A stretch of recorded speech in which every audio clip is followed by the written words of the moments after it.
السلام علیکم ورحمۃ اللہ وبرکاتہ۔ اعوذ باللہ السمیع العلیم من الشیطان الرجیم من ہمزہ ونفخہ ونفثہ۔ بسم اللہ الرحمن الرحیم۔ وما خلقنا السماء والارض وما بینہما لاعبین لو اردنا ان نتخذ لہوا لاتخذناہ من لدنا ان كنا فاعلین بل نقذف بالحق على الباطل فيدمغه فإذا هو زاهق ولكم الويل مما تصفون۔ محترم سامعین اکرام، سورۃ الانبیاء سورہ نمبر 21 اور اسی سورت سے آیت نمبر 16، 17، 18 یہ تین آیات آپ کے سامنے تلاوت کی گئی۔ سامعین اکرام، اللہ تبارک و تعالیٰ نے فرمایا وما خلقنا السماء والارض وما بینہما لاعبین، اور ہم نے آسمان زمین اور جو کچھ آسمان و زمین کے درمیان ہے انہیں محض کھیل تماشے کے طور پر پیدا نہیں کیا۔ سامعین کرام، اس آیت کریمہ کی تفسیر میں سب سے پہلے یہ بات سمجھ لیجئے کہ اس دنیا کے اندر جو دنیا دار قسم کے لوگ ہیں، دنیا پرست قسم کے لوگ ہیں، جو دنیا کمانے میں ہی لگے ہوئے ہیں، جن کی نظر میں دنیا ہی سب کچھ ہے، یہ خاص نہیں کہ صرف کفار و مشرکین میں، چاہے وہ کافروں میں ہو چاہے وہ مسلمانوں میں ہو، جن لوگوں کا بھی مقصد اور ان کا مطمع نظر اور ان کی زندگی کا مقصد صرف دنیا ہے، ان کے دماغ میں صرف ایک ہی بات ہے کہ یہ دنیا جو ہے وہ عیش و آرام کے لیے ہے۔ جو بھی تو دیکھتے ہیں نا کہ مال کے پیچھے کچھ بھی کرنے کے لیے ہے کہ نہیں ہے، مال کے پیچھے کچھ بھی کرنے کے لیے ریڈی۔ کسی کا گلا کاٹنا ہو تو گلا بھی کاٹ دیں گے، کسی کا مال ہڑپنا ہو تو مال بھی ہڑپ لیں گے، اور کسی کو اس روئے زمین سے چلتا کرنا ہو تو وہ بھی کر لیں گے مال کمانے کے لیے۔ تو جو لوگ دنیا پرست ہیں، اللہ کی یاد سے غافل ہے، غفلت میں پڑے ہوئے ہیں، ان کی نظر میں یہ دنیا جو ہے وہ کھیل تماشا ہے، اور ان کا یہ سوچنا ہے کہ اس دنیا کے اندر جو بھی پیدا ہوا ہے اس کو یہ حق ہے کہ دنیا میں موج مستی کا جس قدر سامان ہو سکے میسر کر لے اور جیسے چاہے کر لے، اس کے لیے کوئی پرابلم کی بات نہیں۔ یہ دنیا دار لوگوں کی ایک سوچ ہے جو ہم نے آپ کے سامنے اس آیت کریمہ کی روشنی میں بیان کیا۔ اللہ تبارک و تعالیٰ نے بھی قرآن کریم میں کچھ مقام پہ دنیا کو کھیل تماشا کہا ہے، لیکن اس کے پیچھے جو مقصد ہے اور جو ریزن ہے وہ دوسرا ہے۔ ایک انسان کے لیے یہ دنیا ایک زندگی ہے، اور دنیا کے بعد آخرت کی زندگی ہے۔ آخرت کی زندگی میں قیامت کا دن معلوم ہے نا، قیامت کا ایک دن صرف 50,000 سال کے برابر کا ہوگا، یہ شریعت سے ثابت ہے۔ صرف ایک روز 50,000 سال کا، اور اس کے بعد ہمیشہ ہمیشہ کی زندگی۔ اس کے مقابلے میں یہ دنیا کی زندگی 50 سال، 60 سال، 70 سال۔ اللہ تعالیٰ نے اس چیز کو سامنے رکھ کر کے انسانوں کو کہا کہ یہ جو دنیا کی زندگی ایک کھیل تماشا ہے، تمہارا جو اصل مقصد ہونا چاہیے، تمہاری جو اصل نظر ہونی چاہیے، تمہارا جو اصل ٹارگٹ ہونا چاہیے، تمہارا جو اصل ایمبیشن ہونا چاہیے وہ آخرت کو حاصل کرنے کا۔ یہ دنیا کچھ بھی نہیں ہے، یہی سوچ کر کے یہی چیز سامنے رکھ کر اللہ تبارک و تعالیٰ نے دنیا کو کھیل تماشا کہا۔ لیکن یہاں پر اللہ تبارک و تعالیٰ نے پورے کائنات کو کھیل تماشا کہا کہ کھیل تماشا نہیں ہے۔ دیکھیں اللہ نے کیا فرمایا، وما خلقنا السماء والارض وما بینہما لاعبین۔ جو ہم نے آسمان پیدا کیا، آسمان جو ہم نے پیدا کیا، اور زمین جو ہم نے پیدا کیا، اور آسمان و زمین کے درمیان جو کچھ بھی ہم نے پیدا کیا،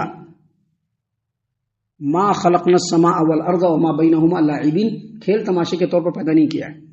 یعنی جو لوگ یہ سمجھتے ہیں کہ یہ دنیا کھیل تماشا ہے، ان کو یہ سمجھ لینا چاہیے کہ اللہ تعالیٰ نے اس پورے کائنات کو، جس کے اندر یہ دنیا بھی شامل ہے، اس کو کھیل تماشے کے طور پر پیدا نہیں کیا، جس میں اللہ تبارک و تعالیٰ نے انسانوں کو پیدا کیا۔ انسان پیدا ہوا تو اللہ تبارک و تعالیٰ نے انسان کی پوری ضروریات کو اسی زمین کے اندر، بارش کے اندر، ہوا کے اندر، اللہ تبارک و تعالیٰ نے انسانی ضروریات کو رکھ دیا۔ انسان کی زندگی گزارنے کے لیے ہر سامان پیدا کیا، پورے کائنات کو انسان کی خدمت میں لگا دیا۔ اس لیے نہیں لگایا کہ کھیل تماشا ہے، بلکہ اس کے پیچھے بہت گہرا ریزن ہے۔ ایک زمانہ تھا رومی اکھاڑا لگتا تھا، روم کا شہر جانتے ہیں نا، روم کا ملک، روم کے ملک میں ایک رومی اکھاڑا لگتا تھا۔ اس میں اکھاڑا جو وہاں کا جو بادشاہ تھا، اس اکھاڑے میں ایک طرف انسانوں کو اتارتا تھا، انسان کو، اور دوسری طرف درندوں کو، ایک طرف انسانوں کو اتارتا تھا، دوسری طرف درندوں کو اتارتا تھا، اور انسان اور درندوں کے درمیان وہ مقابلہ کرواتا تھا، اور درندے جب انسان کو پھاڑ کر کے کھاتے تھے تو اس کو دیکھ کر کے وہ انٹرٹینمنٹ کرتا تھا۔ اللہ نے کہا کہ اللہ نے اس لیے دنیا کو پیدا نہیں کیا کہ دنیا میں جو جس کو چاہے، جس کا چاہے مال ہڑپ لے، جس کا چاہے گلا کاٹ لے، جس پر چاہے ظلم کر دے، جو چاہے کر لے. ایسا نہیں ہے دنیا، بلکہ دنیا کو اللہ تبارک و تعالیٰ نے ایک خاص مقصد کے لیے بسایا ہے. اللہ تعالیٰ نے جب فرشتوں کے درمیان آدم کو پیدا کیا تو کیا کہا؟ انی جاعل فی الارض خلیفہ، ہم دنیا میں خلیفہ بنانے والے ہیں. ابھی صدر جو ہوتا ہے کسی ادارے کا، وہ صدر نہیں رہے گا تو نائب صدر کا کام کیا ہے؟ کہ جو صدر کا کام ہے اس کو پورا کرنا ہے کہ نہیں؟ کسی مسجد کے اندر امام صاحب رکھے جاتے ہیں، ان کے پیچھے جو نائب امام رہتے ہیں ان کا مطلب کیا ہوتا ہے؟ جب امام صاحب نہ ہو تو ان کی غیر موجودگی میں نائب امام صاحب کے فرائض کو انجام دے. خلیفہ کہتے ہیں اسی کو کہ جو اس کی غیر موجودگی میں اس کے حکم کو اس روئے زمین پر نافذ کرے.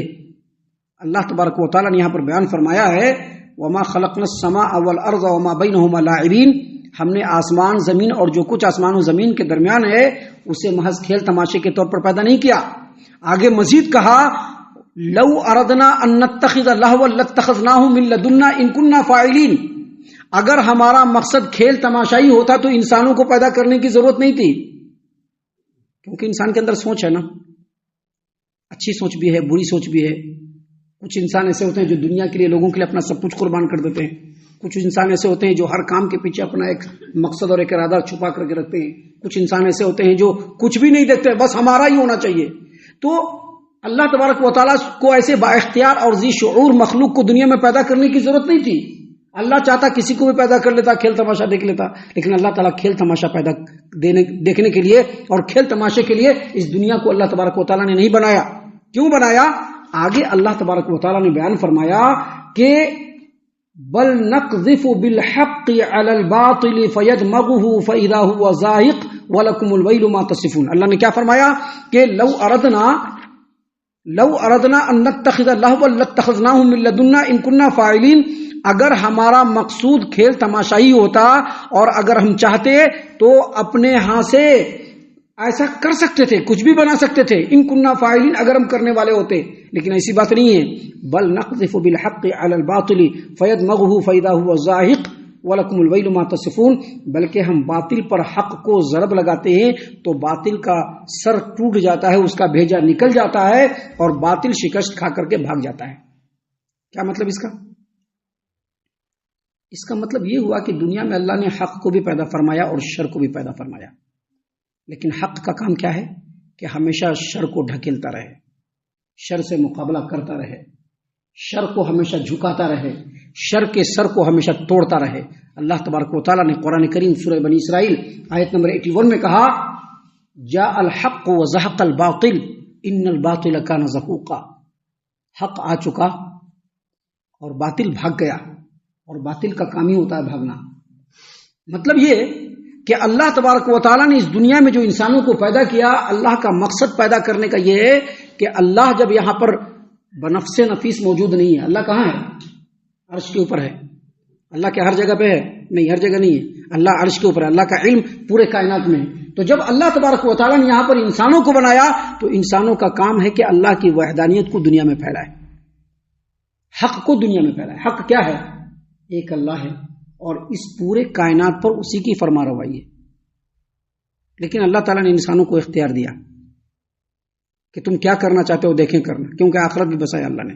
آخرت میں ہر ایک کا سوال جواب ہوگا. تو دنیا کو بنانے کا اصل مقصد یہ ہے کہ یہاں پر حق اور باطل ہمیشہ آپس میں ایک دوسرے سے ٹکراتے رہیں. یاد رکھیے گا، جب اللہ تبارک و تعالیٰ نے حق سے نوازا ہے تو حق کو صرف اپنے گھر تک محدود کر کے مت رکھیے.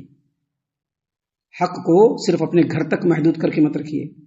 حق کا مطلب یہ ہے کہ حق ہمیشہ فرنٹ فٹ پہ رہے گا، حق ہمیشہ لوگوں سے نبرد آزما رہے گا.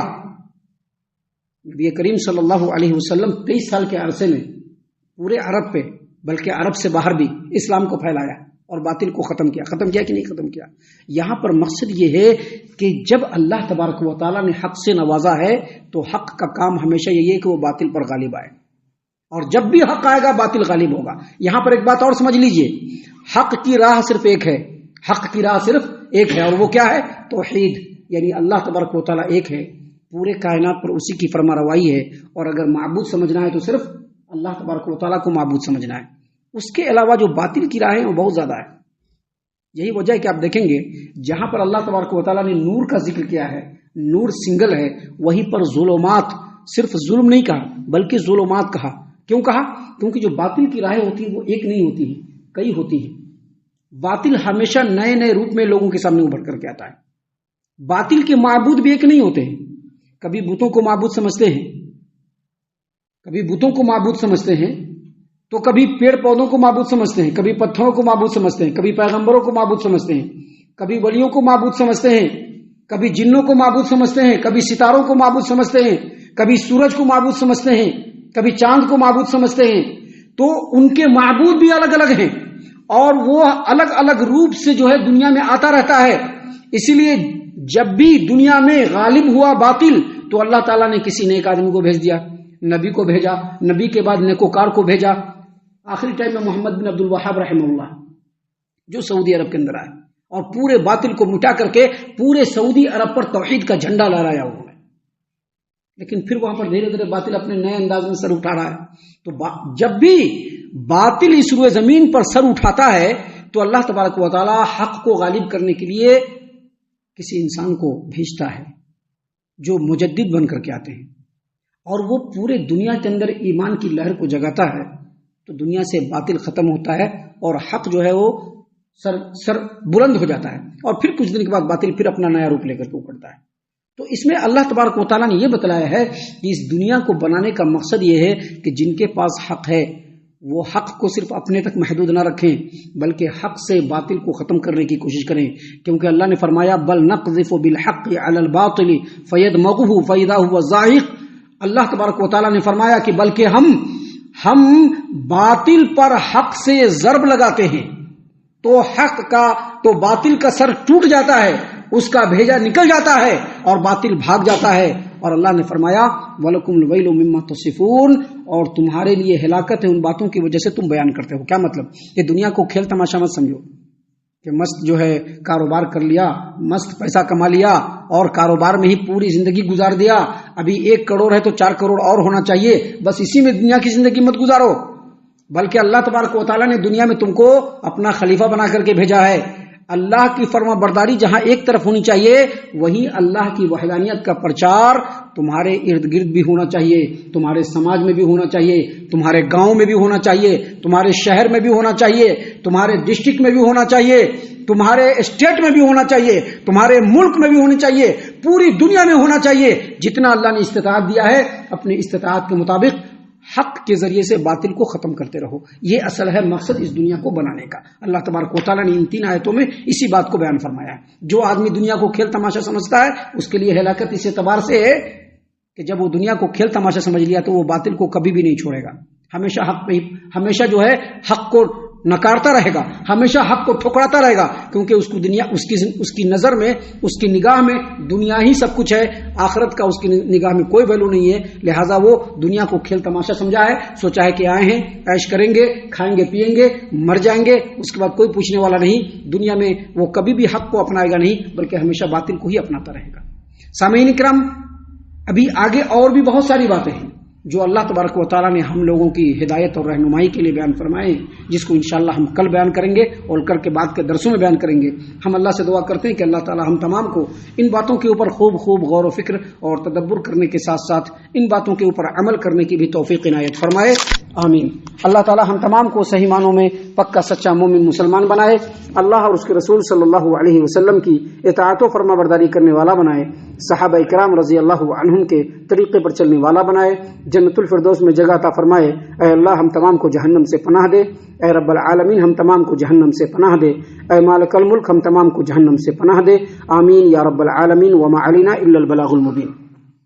تبارك الذي نزل الفرقان على عبده ليكون للعالمين نذيرا.